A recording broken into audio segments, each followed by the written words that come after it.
আমি সবাইকে অনুরোধ করছি এই একটু আগাইতে হবে প্লিজ। জিয়া ভাই একটু আগাইতে হবে, একটু আগাইতে হবে। পরে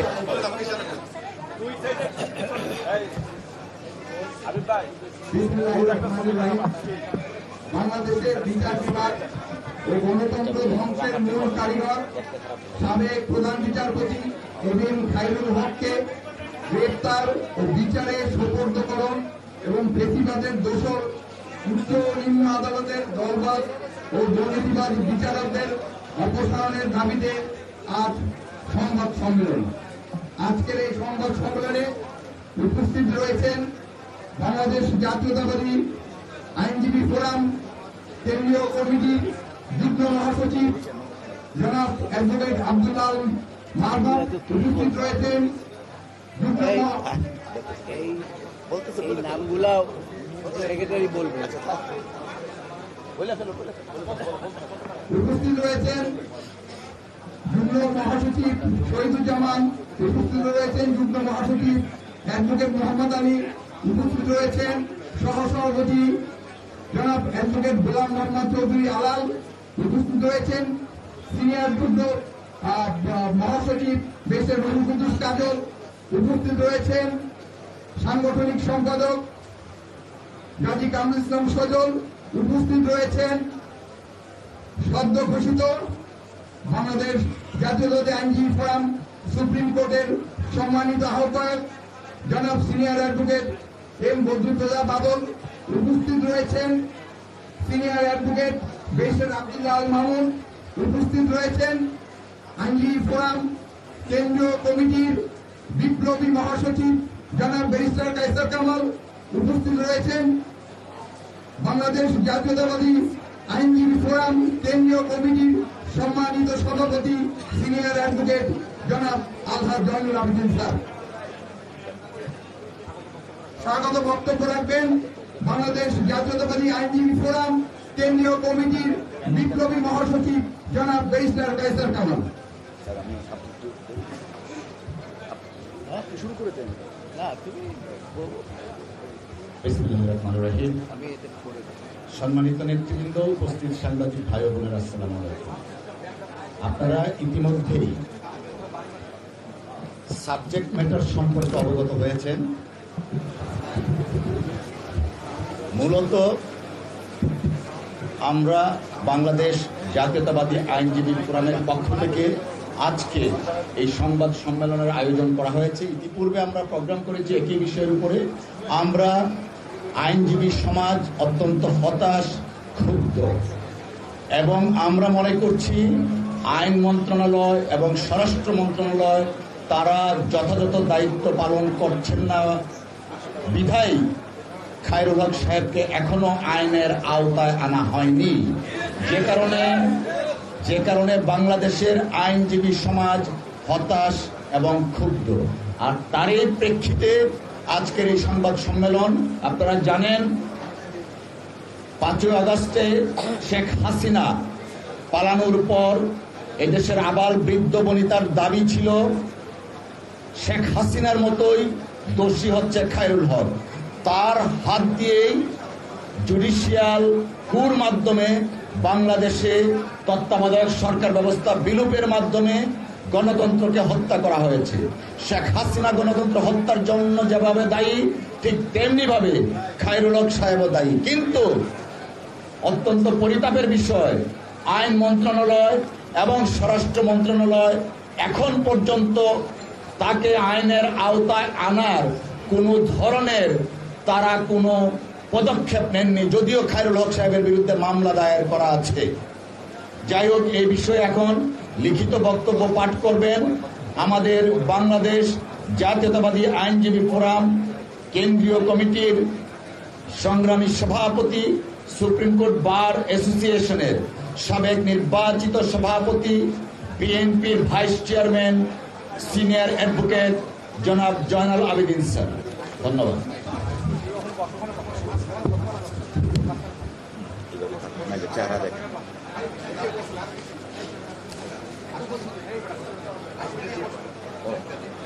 বিসমিল্লাহির রহমানির রহিম। দেশের এখন ফ্যাসিস্ট সরকারের পতনের পরে একটা ক্রান্তিকাল আমরা অতিক্রান্ত করছি। আপনারা কিছুক্ষণ আগে আমাদের জাতীয়তাবাদী আইনজীবী ফোরাম কেন্দ্রীয় কমিটির মহাসচিবের বক্তব্য শুনলেন। আমরা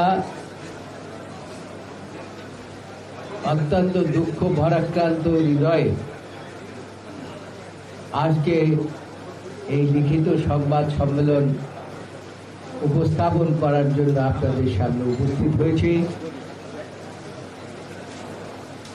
আপনারা আশা করি ইতিমধ্যেই বিষয়টি অবগত হয়েছেন, তারপরেও আমাদেরকে লিখিতভাবে আপনাদেরকে জানাতে হচ্ছে। প্রিয় সাংবাদিক বৃন্দ, আসসালামু আলাইকুম। অত্যন্ত বেদনাহত হয়ে আজ আপনাদের সামনে হাজির হতে বাধ্য হয়েছি। এদেশে নিপীড়িত, নির্যাতিত রাজনৈতিক নেতাকর্মী সহ দেশের সাধারণ নাগরিকদের দীর্ঘদিনের গণতান্ত্রিক সংগ্রামের ধারাবাহিকতায় বিগত 5ই আগস্ট 2024 তারিখ ছাত্র জনতার ঐতিহাসিক গণ আন্দোলনের বিজয়ের পরে আমরা নতুন বাংলাদেশের স্বপ্ন দেখেছিলাম।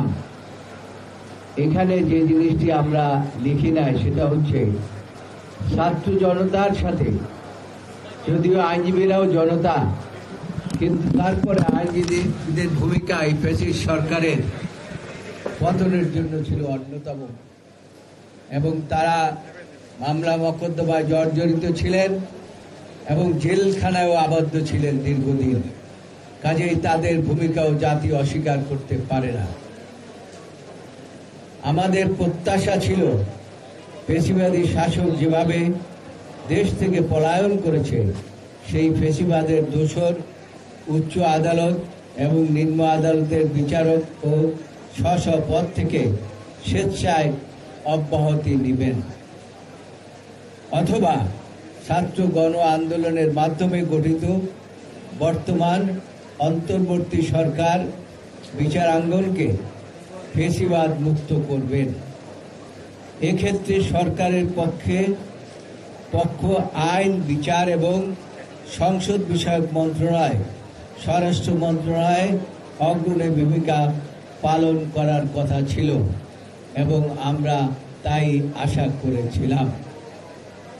প্রিয় সাংবাদিক বৃন্দ, আপনারা জানেন বিচার বিভাগের প্রত্যক্ষ সহযোগিতা পলাতক শেখ হাসিনা দেশে ফ্যাসিবাদ প্রতিষ্ঠা করেছিল। বিচার বিভাগ তাদের উপর অর্পিত সাংবিধানিক দায়িত্ব পালন করলে গণতন্ত্র ধ্বংস হতে পারত না। বাংলাদেশের বিচার বিভাগ ও গণতন্ত্র ধ্বংসের মূল কারিগর সাবেক প্রধান বিচারপতি জনাব ABM খায়রুল হক। অজ্ঞাত কারণে অদ্যাবধি তাকে গ্রেপ্তার বা বিচারের মুখোমুখি করা হয়নি, অথচ তার বিচার বাংলাদেশের জনগণের ছিল গণদাবি। এক্ষেত্রে আইন ও স্বরাষ্ট্র মন্ত্রণালয় আজ পর্যন্ত কোনো উদ্যোগী গ্রহণ করেননি। এটা খুবই দুর্ভাগ্যজনক। জাতির আশাহত হয়েছে এই কারণে। প্রিয় সাংবাদিক বৃন্দ, 5ই আগস্ট 2024 পরবর্তী বর্তমানে যে সময় আপনাদের মুখোমুখি হয়েছি, ইতিমধ্যে 8 মাসের অধিক সময় অতিবাহিত হয়েছে। বর্তমানে অন্তর্বর্তী সরকার রাষ্ট্রের দায়িত্ব গ্রহণের পরপর সুপ্রিম কোর্টের আপিল বিভাগ ছাত্র জনতা এবং গণতন্ত্রকামী আইনজীবীদের আন্দোলনের মুখে ফ্যাসিবাদ মুক্ত হয়, কিন্তু সুপ্রিম কোর্টের হাইকোর্ট বিভাগ অদ্যাবধি ফ্যাসিবাদ মুক্ত হয়নি। ইতিমধ্যে দুর্নীতিগ্রস্ত ও ফ্যাসিবাদী 12 জন বিচারপতিকে বিচার কার্য থেকে বিরত রাখার ঘটনা ঘটেছে। আমরা এই পদক্ষেপকে ইতিবাচক হিসাবে গ্রহণ করেছিলাম। আমাদের প্রত্যাশা ছিল এই প্রক্রিয়ার অংশ হিসাবে হাইকোর্ট বিভাগের যে সকল বিচারপতি বিগত আওয়ামী ফ্যাসিবাদী আমলে আমাদের বিচার বিভাগকে ধ্বংস করে আওয়ামী লীগের এজেন্ডা বাস্তবায়নে সরাসরি জড়িত ছিলেন তাদেরকেও অপসারণ করা হবে। প্রিয় সাংবাদিক ভাই ও বন্ধুগণ, আপনাদের নিশ্চয়ই মনে আছে 2018 সালে জাতীয় সংসদ নির্বাচনের আগে বিএনপি চেয়ারপারসন বেগম খালেদা জিয়া সহ বিভিন্ন সিনিয়র নেতৃবৃন্দকে নির্বাচনে অযোগ্য ঘোষণাকারী বিচারপতি বহাল তবিয়তে রয়েছেন, অথচ নির্বাচনে অংশগ্রহণ করাটা ছিল তাদের প্রত্যেকের সাংবিধানিক অধিকার। আওয়ামী লীগকে প্রতিদ্বন্দ্বিতাহীন নির্বাচনী বৈতরণী পার করানোই ছিল এ সকল বিচারপতির মূল উদ্দেশ্য। পৃথিবীর সকল সভ্য দেশে কোনো নাগরিকের বাক স্বাধীনতা হরণ করা হয় না, অথচ এই সুপ্রিম কোর্টের হাইকোর্ট বিভাগের একাধিক বিচারপতি বিএনপির ভারপ্রাপ্ত চেয়ারম্যান জনাব তারেক রহমানের যে কোনো ধরনের বক্তব্য মিডিয়ায় প্রচারের উপর নিষেধাজ্ঞা আরোপ করেছিলেন।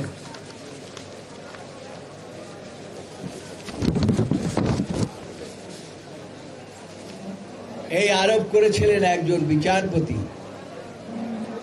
এই বিচারপতি কতটা নির্লজ্জ না হলে আদালতের এজলাসে নিজে একটি দলীয় প্রধানের প্রকৃতি স্থাপন করে তা সংবাদ মাধ্যমে প্রকাশ করেছিলেন। অতীতে সুপ্রিম কোর্টের এজলাসে ভাঙচুর, প্রধান বিচারপতির দরজায় লাথি মেরেছে এমন নির্লজ্জ দলীয় ক্যাডার ও বিচারপতি হিসাবে বহাল রয়েছেন। এটা খুবই দুর্ভাগ্যজনক।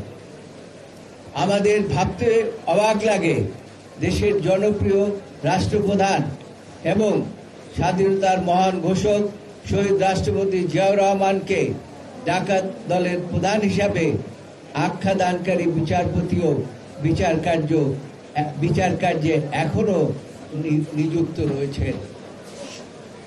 প্রিয় সাংবাদিক বৃন্দ, আপনাদের নিশ্চয়ই মনে আছে বিগত ফ্যাসিবাদী হাসিনা সরকার তার অবৈধ ক্ষমতাকে দীর্ঘায়িত করার জন্য নগ্নভাবে আদালতকে ব্যবহার করেছিল। উচ্চ আদালত এবং অধস্তন আদালতের বিচারকদের নির্লিপ্ত প্রত্যক্ষ সহযোগিতায় এই দায় এড়াতে পারেন না। সারা দেশে হাজার হাজার বিরোধী দলীয় নেতাকর্মী ও সাধারণ নাগরিককে মিথ্যা মামলায় আটক আদেশ প্রদান এবং রিমান্ডে নিয়ে নির্যাতনের আদেশ প্রদান, এমনকি আইনশৃঙ্খলা রক্ষাকারী বাহিনীর গুম খুনের সহযোগিতা হিসাবেও নির্লজ্জ আদেশ প্রদান করেছেন অধস্তন আদালতের কিছু উচ্চাভিলাষী বিচারক। তাদের অধিকাংশের বিরুদ্ধে ঘুষ, দুর্নীতি, সুনির্দিষ্ট অভিযোগ রয়েছে। এ সকল দলবাজ বিচারকরা বেছে বেছে বিএনপি নেতা কর্মীদের বিরুদ্ধে দায়েরকৃত মিথ্যা ও হয়রানিমূলক মামলা কোনো রকম সাক্ষ্য প্রমাণ ব্যতিরেকেই অথবা পাতানো সাক্ষীর সাক্ষ্য দেখে আদালতের নির্ধারিত সময়ের পরে রাতের বেলায় মোমবাতি জ্বালিয়ে তথাকথিত বিচারের নামে মিথ্যা মামলা সাজা প্রদান করেছেন। এ ধরনের কোন বিচারকের বিরুদ্ধে কোনো ব্যবস্থা গ্রহণ করা হয়েছে বলে আমাদের জানা নাই, দেশের কোথাও না, পৃথিবীর কোথাও না। অথচ এই দেশে আইনের শাসন প্রতিষ্ঠা এবং মানবাধিকারের প্রতিষ্ঠার জন্য এ সকল দল ও দুর্নীতিবাদ বিচারককে অপসারণ ছিল অতীব জরুরি। দুর্ভাগ্যজনকভাবে তা আজও করা হয়নি। প্রিয় সাংবাদিক বন্ধুগণ, বাংলাদেশে গণতন্ত্র পুনঃপ্রতিষ্ঠা, আইনের শাসন, মানবাধিকার রক্ষায় আমরা অবিলম্বে উচ্চ আদালত এবং নিম্ন আদালতের ফ্যাসিবাদের দোষর ও চিহ্নিত দুর্নীতিবাজ এবং দলবার বিচারকদের অপসারণ দাবি করছি। পাশাপাশি বাংলাদেশের বিচার বিভাগ গণতন্ত্র ধ্বংসের মূল কারিগর সাবেক প্রধান বিচারপতি জনাব ABM খায়রুল হককে অবিলম্বে গ্রেপ্তার এবং বিচারের মুখোমুখি করতে হবে। এই খায়রুল হকের কারণে যত হত্যাযজ্ঞ এই বাংলাদেশে, যত গুম খুন যা কিছু হয়েছে, সব কিছুর মূল হোতা হচ্ছেন এই খায়রুল হক। কাজেই তার বিচার অবশ্যই হতে হবে এবং না হলে পরে জনগণ তার বিচার করবে অবশ্যই। এখন এই সম্পর্কে এই লক্ষ্যে কার্যকর গ্রহণের জন্য সরকার স্বরাষ্ট্র মন্ত্রণালয়, আইন বিচার ও সংসদ বিষয়ক মন্ত্রণালয়ের প্রতি আহ্বান জানাচ্ছি। আমাদের কর্মসূচি যেটা আছে পরবর্তীতে, এটা সাধারণত আমাদের সম্পাদক সাহেব ঘোষণা করে থাকেন এবং সেই লক্ষ্যে আমাদের মহাসচিব এই কর্মসূচি আগামী দিনে আমাদের এই সম্পর্কে কি কর্মসূচি হবে সেটা ঘোষণা করবেন।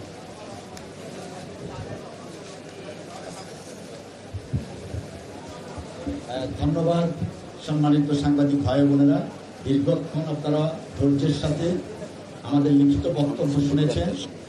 আমরা মূলত যে দাবিটা করেছি, গণতন্ত্র হত্যাকারী এদেশের খুন গুম হত্যার অন্যতম নায়ক সাবেক প্রধান বিচারপতি, তার দৃষ্টান্তমূলক শাস্তি এদেশের আইনজীবী সমাজ সহ দেশের মানুষ চায়। কারণ বিচারকের আসনে বসে তিনি যে দেশের প্রতি অবিচার করেছেন, তার দৃষ্টান্তমূলক শাস্তি না হলে ভবিষ্যতে আরেকজন খায়রুল হকের জন্ম হয়তোবা হতে পারে। সে কারণে খায়রুল হকের বিচার এমন হওয়া উচিত যেন ভবিষ্যতে আর নতুন কোন খায়রুল হক বিচারাঙ্গনে সৃষ্টি না হয়।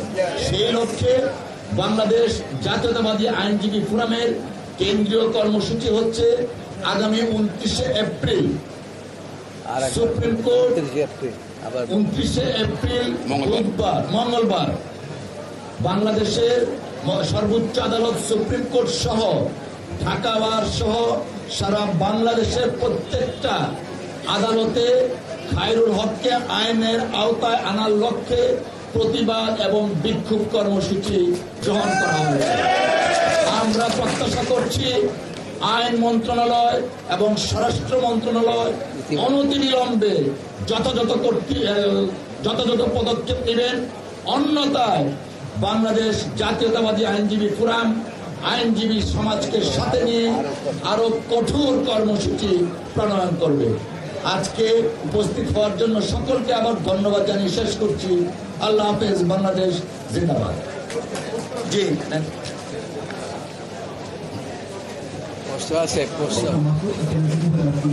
কি প্রশ্ন? আমরা দেখি প্রায় আপনারা এই সংবাদ সম্মেলন করেন, কিন্তু সেক্ষেত্রে কোনো আমরা কোনো অগ্রগতি দেখি না। সেক্ষেত্রে যদি মামলা বন্ধু হবে কিনা? দেখুন, ইতিমধ্যে আমাদের জানা মতে জনাব খায়রুল হক সাহেবের বিরুদ্ধে দুটো মামলা দায়ের করা হয়েছে। যে কারণে আমরা বলছি, আমরা আইনজীবী সমাজ অত্যন্ত হতাশ, ক্ষুব্ধ।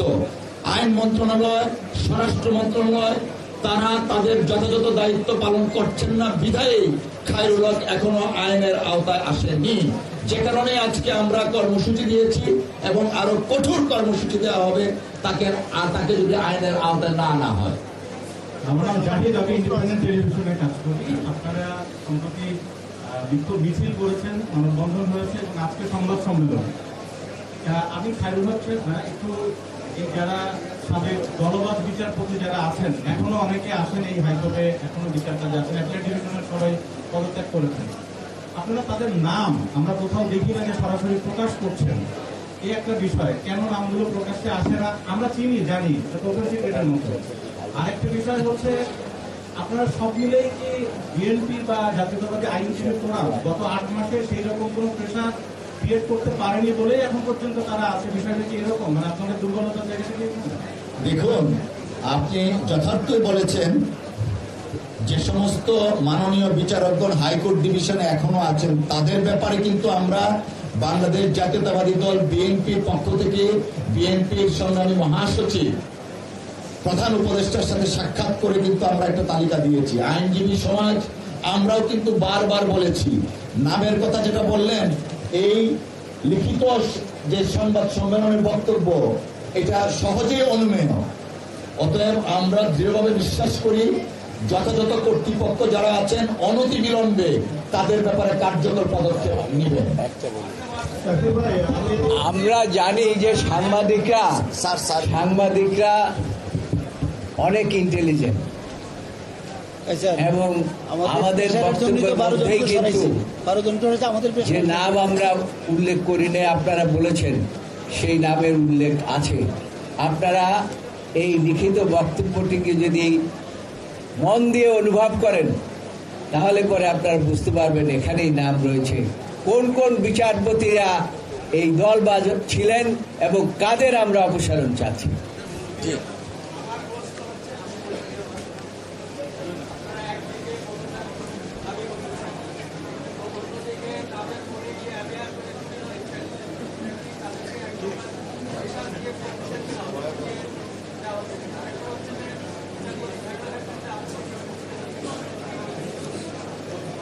স্যার, আমি একটা রিলেটেড প্রশ্ন করি। আপনার যে প্রশ্ন, আমরা চাপ প্রয়োগ করছি, আমরা কিন্তু চাপ প্রয়োগ করি না। আমরা আইনের শাসনে বিশ্বাস করি। আইনজীবীরা আইনের শাসন, মানবাধিকার, গণতন্ত্রে বিশ্বাস করেন এবং বিচার বিভাগ স্বাধীনভাবে দায়িত্ব পালন করুক এটাই চায়। আমরাও সেটাই চাই এবং আমরা এতদিন অপেক্ষা করেছিলাম যে তারা এই বিষয়ের উপরে আইন মন্ত্রণালয়, স্বরাষ্ট্র মন্ত্রণালয় প্রয়োজনীয় ব্যবস্থা গ্রহণ করবেন।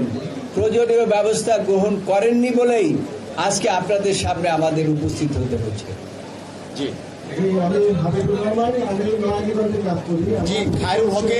জনাব খায়রুল হকের বিরুদ্ধে অভিযোগ সর্বজন বিদিত। গণতন্ত্র হত্যা করেছেন, দেশের মানুষকে তিনি হত্যার জন্য প্ররোচিত করেছেন তার রায়ের মাধ্যমে এবং স্বপ্রণোদিত হয়ে দেশের সংবিধান, গণতন্ত্রকে তিনি হত্যা করেছেন। যে কারণে ইতিমধ্যে মামলা হয়েছে। আমাদের দাবি সুস্পষ্ট, শেখ হাসিনার মতো সমভাবে অপরাধী খায়রুল হক, তাকে আইনের আওতায় আনা উচিত ছিল। আইনের আওতায় এখন পর্যন্ত আনেনি বিধায়ী আমরা আইন মন্ত্রণালয় এবং স্বরাষ্ট্র মন্ত্রণালয়কে দায়ী করছি। ধন্যবাদ।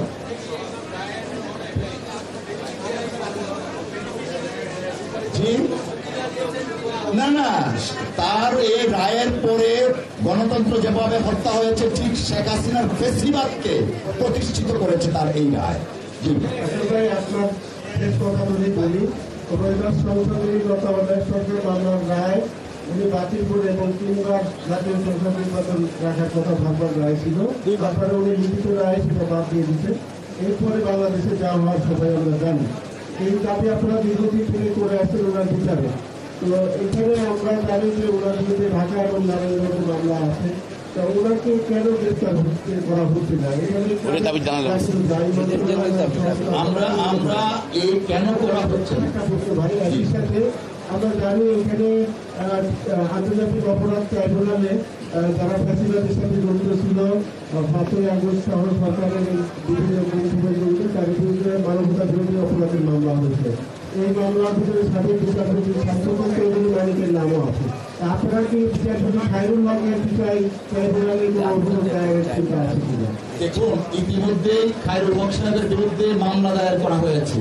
কেন এখন পর্যন্ত গ্রেফতার করা হয়নি সেজন্যই তো আমরা দাবি জানাচ্ছি এবং সাংবাদিক বন্ধুদেরকে আমরা অনুরোধ জানাবো, আজকে আমাদেরকে যেভাবে জিজ্ঞাসা করেছেন মাননীয় আইন উপদেষ্টা এবং স্বরাষ্ট্র উপদেষ্টাদেরকে জিজ্ঞেস করা উচিত কেন এখন পর্যন্ত গণতন্ত্র হত্যাকারী, ফেসিবাদের প্রতিষ্ঠাকারী খায়রুল হককে কেন এখন পর্যন্ত এই সরকার গ্রেফতার করা হয়নি? এই সরকার প্রতিষ্ঠিত হয়েছে ফেসিবাদ পতনের পর।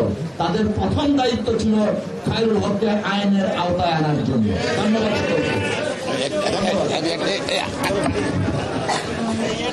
ধন্যবাদ।